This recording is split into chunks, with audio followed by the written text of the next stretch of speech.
In this video, I'm going to talk about something called ascites. Ascites is a condition where someone's belly is protruded.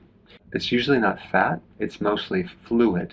The Latin word for ascites is bag-like, because it looks like this bag that's hanging from your abdomen. Now, the appearance is usually protruded like a basketball. It's usually not sagging too much, it's kind of sticking out. And if you tap on one side, you'll see kind of a ripple on the other side. And this is because it's filled with fluid, because the liver is leaking certain fluid into a sac around the abdominal organs. The most common cause of ascites is cirrhosis. This is a condition where the liver has so much scar tissue, it's overwhelming the liver function. And now the liver can't do its thing, and so it's leaking fluid into the gut. Now there's other causes to cirrhosis as well. You can have cancer, pancreatitis, heart disease, or even TB. But most people with this condition have cirrhosis. Now, in past videos, I talk about the guy on the beach with the Speedo with this protruded belly. He's actually skinny everywhere, but his belly is protruding. That kind of gives you a visual of what I'm talking about. Now, there's other associated symptoms that come with this. We have portal hypertension, which you have high blood pressure in the venous part of your body, edema in the lower legs. So let's say you press into your lower leg and it leaves an indentation, okay? It's called pitting edema. You may have spider veins around your abdomen, or you might have a lot of bruising in the lower legs. You might have gynecomastia, which is breast tissue in men.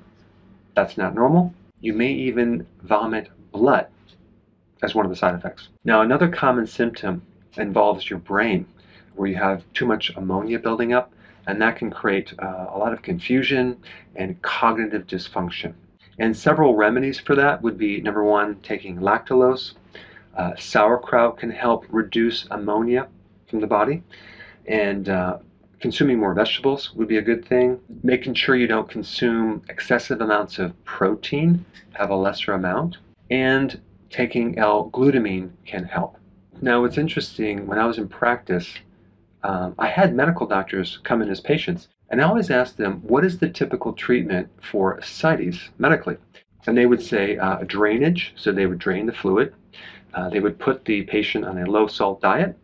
They would give them a diuretic, and many times they would have to be on the liver transplant list, because other than these typical treatments, there was no other treatment. And I would always say, like, why wouldn't you support the liver with maybe something natural? But they're just not trained in these natural remedies.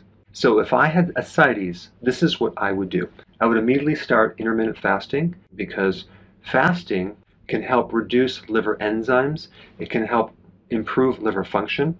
It can help decrease the growth of fibrous tissue and scar tissue, lessening the intensity of cirrhosis. I would also get on something called milk thistle, which can be very hepatoprotective, which means it protects the cells of the liver.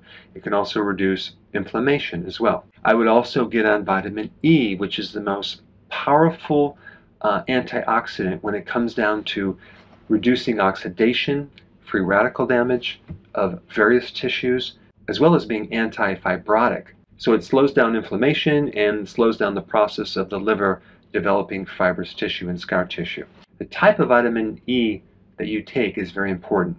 I would only recommend taking tocotrienols, not the tocopherols. It's going to be 50 times more potent. The next thing I would take would be selenium. Selenium is one of the best antioxidants for the liver. And I would definitely also go low carb, because high carb creates more oxidation, more scar tissue.